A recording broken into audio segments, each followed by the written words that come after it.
Hello? Is this thing on? I'm seeking to reach the grieving today. Make those moves. I'm feeling it, no stopping it. Can't lose. When I'm dealing it, I'm dropping it. I'm the realest, no doubt in it. I'm about the biz, count on it. I just spent 5 hours commuting to an awards banquet, to and from an awards banquet where I lost an award that I thought I rightfully deserved. And I don't think it's the loss that's hitting me, because champions are made of losing. I'm used to losing.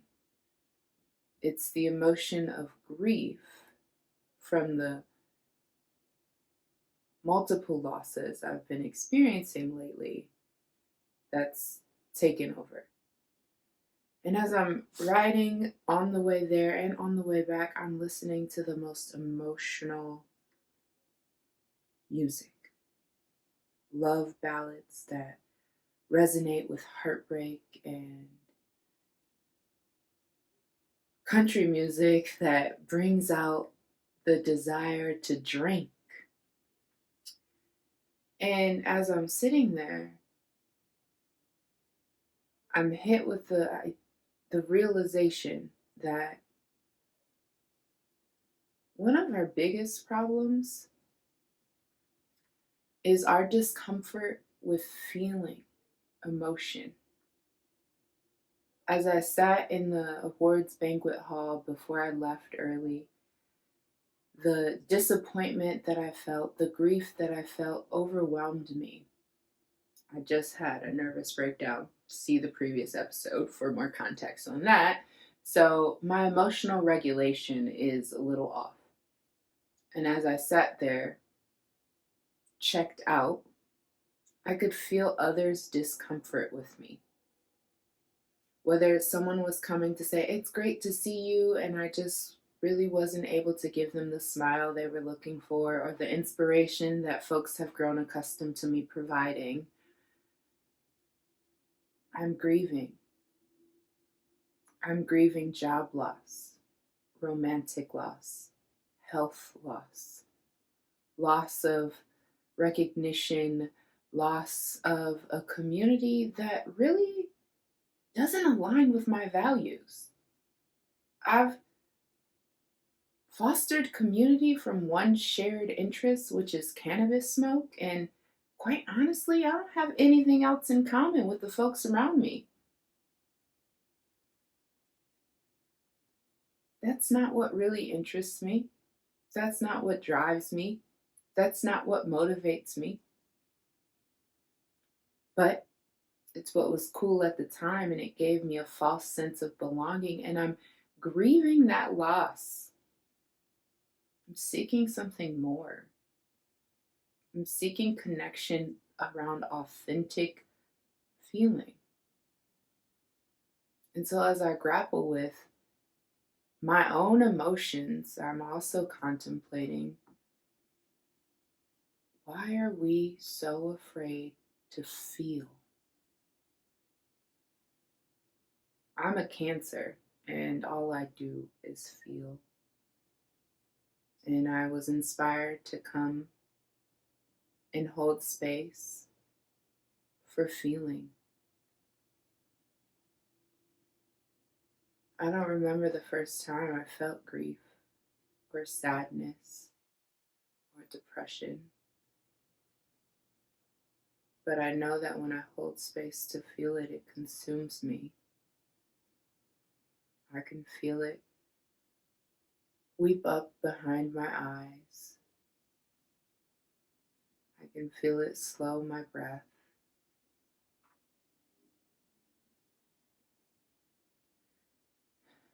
According to Psychology Today, mindfulness is a practice that allows us to better regulate our emotions by sensibly feeling them. One of the practices is to start by naming your emotion. I'm experiencing loss. I feel grief. Then to analyze that feeling by sitting with the sensation. And I wanted to come on here because one of the most helpful ways that I've been present for my friends is I cry with them. I called my friend recently who's going through chemotherapy and has a cancer diagnosis, and I told her how shitty it was. I didn't give her inspiration. I did remind her that we're not going to let it overwhelm us or consume us because healing cannot happen in pessimism. We have to remain optimistic in order to expedite our healing. But I sat with her and I cried. And so I wanted to hold space for grieving. Feel the grief. If there are tears that need to be let go, let them go. Unclench your jaw. Slowly breathe. Let your head hang if you need it to hang, but feel the sadness. Using disassociative coping mechanisms is not healing. The only way to get over it is to move through it. In order to move through it, you have to feel it.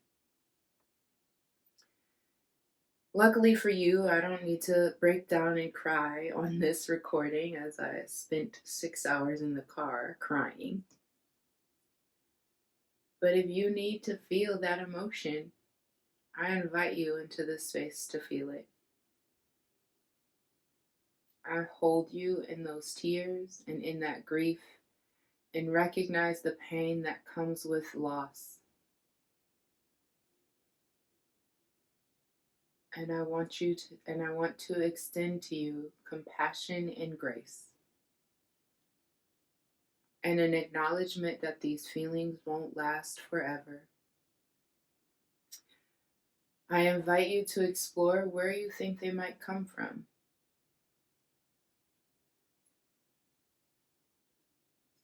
My grief stems from a lot of areas.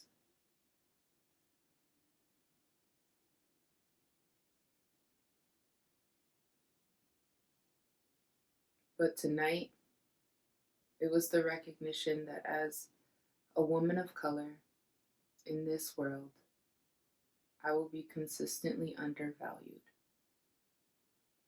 I will consistently have to prove my worth in these capitalist society and structures that were built off of extracting labor for free from my people.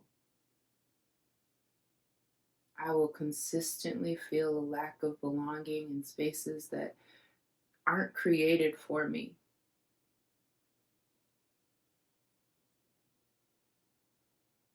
I might consistently misalign from my values to try to fit in. I grieve the loss of myself in spaces that weren't designed for me.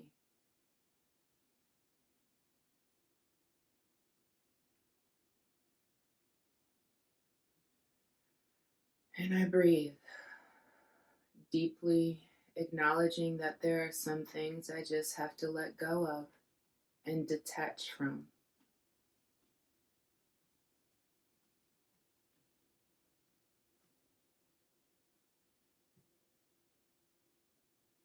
And then I extend compassion. It's only human to want to belong. It's only human to look for something outside of yourself. And it's only human to grieve when those things don't work out. And I invite you to offer yourself the same compassion. Remind yourself that you're only human. and that you will get through it. But we first have to learn to feel it.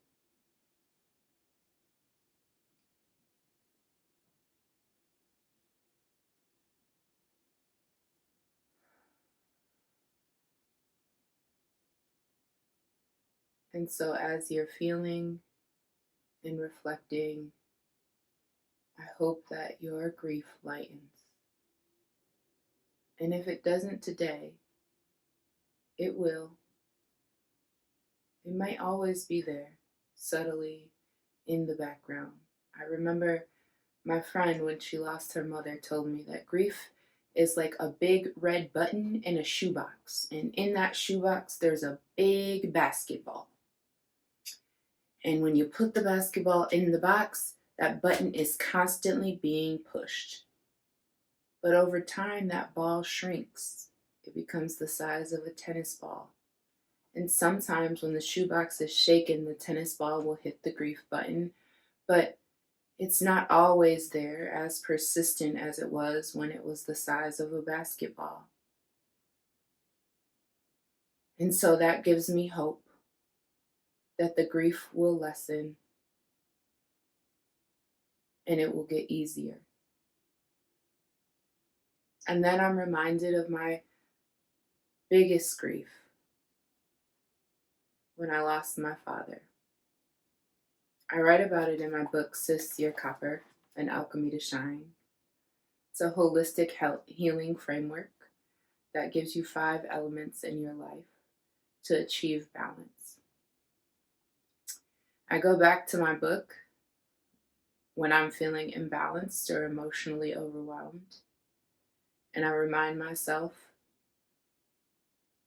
that I can get through shit shows, which is how each chapter starts off, with the shit show, and turn them into golden urns of truth. Well, my father died when he was 51 of addiction. And I didn't know my father very much. He had me when he was 20, and he battled his addiction for most of his life. And then when we had a relationship, we became estranged because he couldn't accept my queer identity. And he didn't want to meet my partner. Well, in the last year of his life, it was our first wedding anniversary. And also, which I didn't know until after he died, it was his first time attending Pride accidentally. He had to because he was at work. But he took a photo with some gay pride flags and wrote how he hadn't always been kind to my wife and I, and how he hoped that this was a symbol of his love for me. I didn't see it until after he died, but on our first wedding anniversary, he saved us a parking spot. And that's where he met my wife, and I wrote about it in my book. As our first anniversary circled around, Cara and I were going to a Bruno Mars concert close to where my dad worked. We needed to find a parking spot, but didn't know where to go. He offered to help us and agreed to meet Cara for the first time. When our anniversary officially came in September, he wished us a happy anniversary. I saw these actions as his way of making amends. With forgiveness in my heart, we discussed reestablishing our communication and working to rebuild our relationship. Then, in October of 2018, he died unexpectedly. Ultimately, he passed from his addiction. There were so many things left to know and understand about him, but he was just gone. But at his funeral, I was given a gift. As people walked up to the pulpit to talk about him, I realized how much like him I was in many beautiful ways. People talked about his intellect, his faith, his entrepreneurial spirit. When he was clean, he would earn certificates, pick up new trades, and receive cool new job offers. He was multi-talented. In that moment, my resentment slid away, and I found a new gratitude for this man who had given me life, even if he had little time to be active in it. Not long after his death, I discovered a social media post he put up in June for Pride Month. I'd never seen it until then. He openly accepted me and Kara, and I didn't know it until after he died. Since my dad's passing, I feel like our relationship has strengthened in new, unexplainable ways. He comes to me during my spiritual practices, and his spirit lives through a pre-salute I received during his funeral. I've never been able to keep a plant alive. While my father may not have been able to provide me with guidance on earth, I know he's one of my spiritual guides, and so as long as I maintain my spiritual well-being, I am consistently guided by him. I read that to let you know that when you understand how grief is presenting itself in your life and you feel it, you can find new ways to move through it and heal. I still grieve the death of my father, the death of a childhood dream of having an active father in my life. And it does show up in my relationships, in my romantic relationships, in my community relationships. But recognizing that grief, moving through it, also opens up an opportunity for gratitude. It opens up a new understanding of how I exist in this world and who I'm meant to be. I hope that by analyzing and feeling your feelings, you can put on a new perspective of why you are who you are. Thanks for joining me on the Copper Alchemy. I'm providing you with tools and resources to help you see and accept you by first seeing and accepting myself. I love you. Until next time.